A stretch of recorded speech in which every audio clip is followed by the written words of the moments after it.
Good morning from a very warm, very pleasant, few clouds in the sky.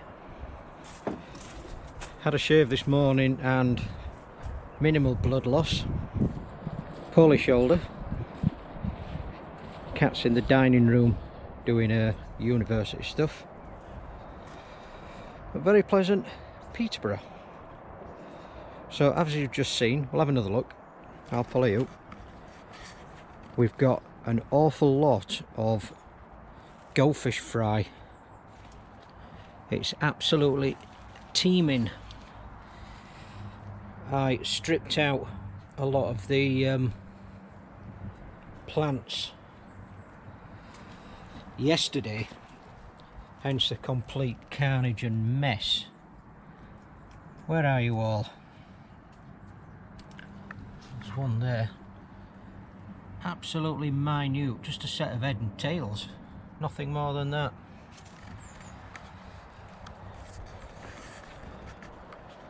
So anyway, what about the koi? All doing well.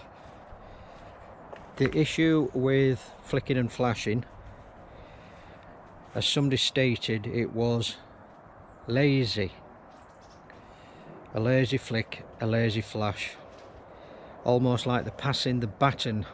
Is it my turn to flick? Is it your turn to flash? And I've just watched them today for 10 minutes and they're just sat in the sunshine.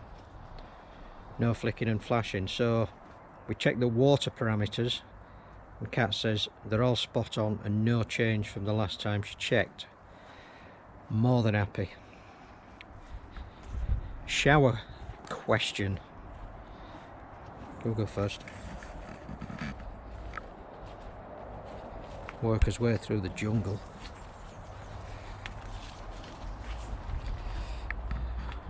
So I've seen online some ivy, almost like camouflage screening, and I was just thinking of putting a wrap around that. It's not too in your face, but I just fancy putting some round. What do you think? Let me know. Still cleaning out the upflow filter solenoid. I'm sorry about the sun.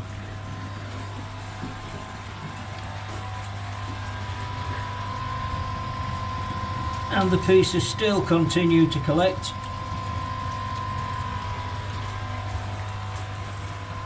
And what did become apparent is I was talking to Kat the other day about the micro K1 that I put in the upflow filter, and it was from the brand new bag.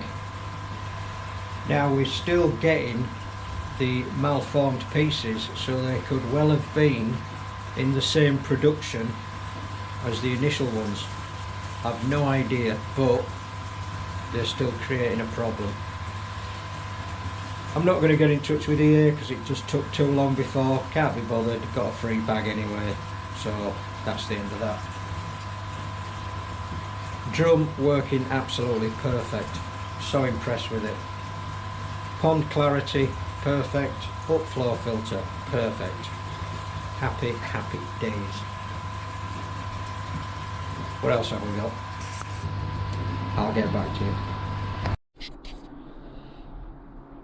This is still sat here, the slipway, and this is still sat here. It's doing no harm at all, but I just can't get my head around what I want to do with it. So I think what I might do is just put it in the shed, leave it until an idea pops into my head. Let's have a discussion about the prize.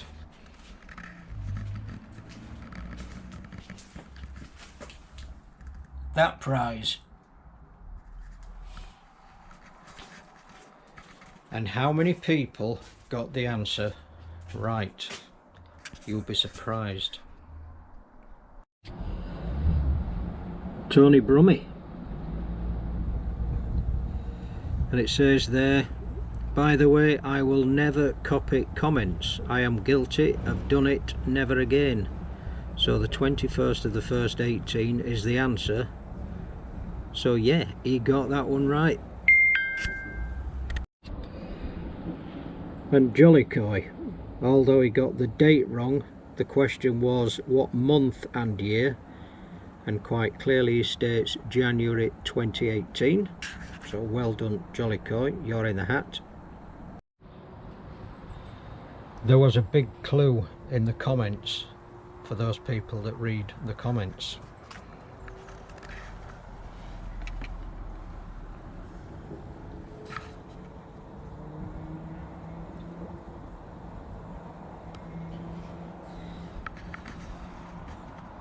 It was all there to see. Who else got it right? Graham Taylor states, I'm gonna be different. Well done, Graham, you were correct. So the correct answer for the prize was January 2018. Just in case you might doubt that, visit blog.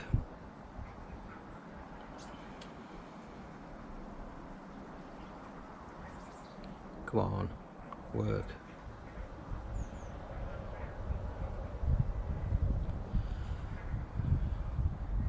Scroll up. Oh, a bit too far there. And there you go. January. It's actually the 21st of January 2018.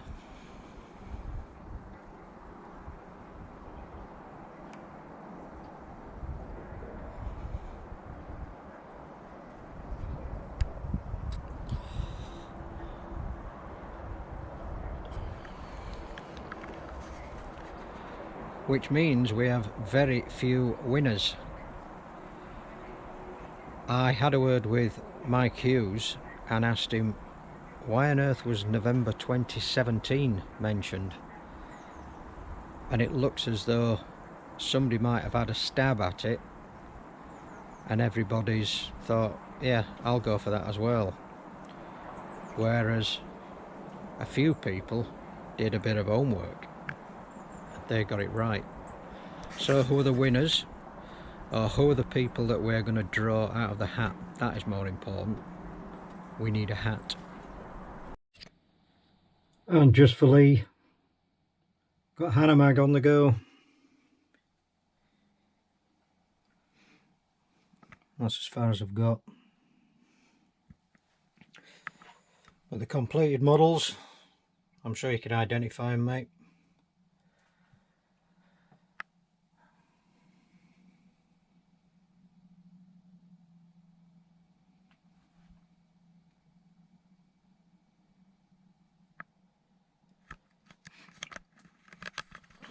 Yep, just a few models. When it's raining, I model. So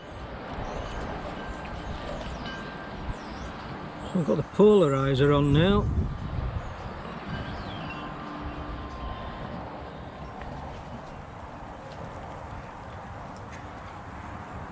There are little fish everywhere. Plus the parents.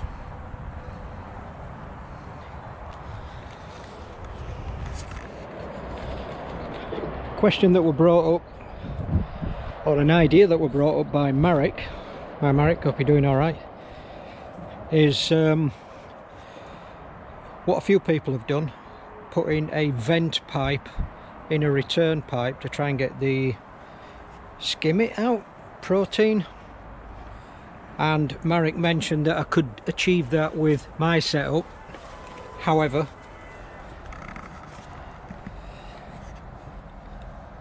this pipe, I believe, or a pipe, should be completely full, and a vent pipe to drag the skimmit out.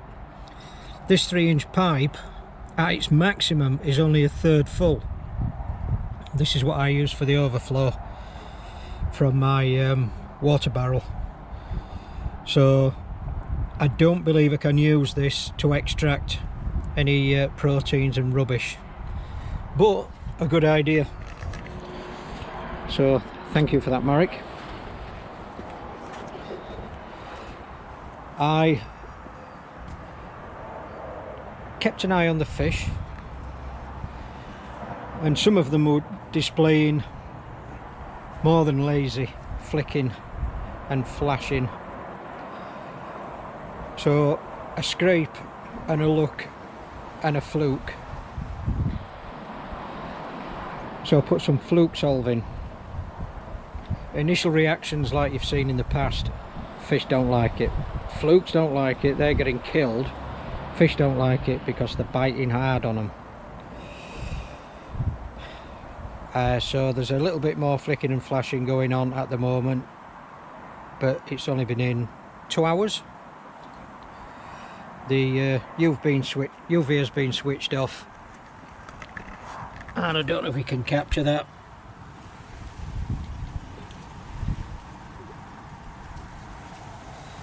I'm probably not going to flick or flash now, would you believe it?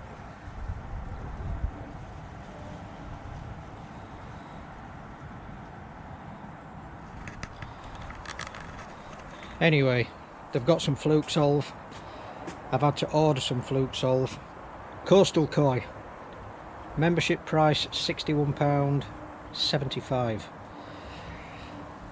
Had to be done. Right, pond covers. Lee Hadfield did a quality job. Fantastic job. What I've done in the past, and what I wanted to do until the price of polycarbonate went through the roof, was to put a cover on this pond.